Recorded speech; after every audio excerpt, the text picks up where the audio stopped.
yourself saying yes so much that nothing feels good to you? Or have you ever said yes to something because you were afraid to disappoint someone by saying no? Or perhaps you say yes so much to everyone else that you rarely have time to say yes to yourself. Hi, I'm Beth Ann Dice, and I'm a health and wellness expert who works with women approaching middle age who are ready to feel healthy and in control again. I've spent the last decade developing programs using my 4M method of meals, movement, mindset, and me time to help you take your life from feeling run down and run over to ravishing and radiant. All through August, I'm focusing on the M of mindset and specifically confidence. And today I want to talk with you about something that will make you feel in control of your time and also your actions, and can have a huge spillover into other areas of your life. And I even have a few tips to help you out with learning to confidently say the word no. So are you ready? All you have to do is learn to say no to things that are wholeheartedly not interested in doing. Only agree to those things that make you say, heck yes. Learn to take back control of your life. And what does this have to do with health and wellness? Well, actually a lot. And here's why. Overcommitting your time and mental energy can leave you feeling overwhelmed, stressed, and drained.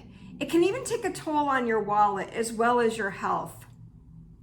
It can be very challenging to try to do everything on your list well, and that can mean that everything actually suffers, including your own quality of life.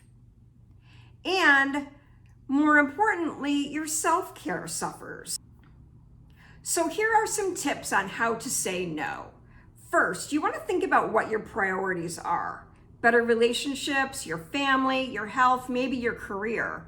I know all of these things sound really great, but working towards all of them at the same time is very challenging. And it doesn't necessarily mean that you ignore the things that are not on your priority list, but they do fall a little bit lower on your list, at least for right now. Then, once you know what your priorities are, only say yes to those things that make you really excited and that you know will add value to your life. It's also easier to say no to the things that don't align with your top priority either. For example, if your family is your main priority, that can still include career and health activities, since providing for them, being a role model, and being healthy are part of the equation. Next, you want to trust your instincts. If you feel a sense of relief at the thought of not doing something, then you're probably better off without it. And finally, find another word, but don't be vague or apologetic. And if actually saying the no word is hard for you, one trick is to find definitive words instead of a vague excuse or an apology. Some examples are, I don't have time to bake brownies for the bake sale. I don't go out for drinks during the week. Weekends are family time. I work out every morning. If you notice, in all of those examples, I didn't say, I'm sorry, I don't have time to bake brownies. I also didn't say no.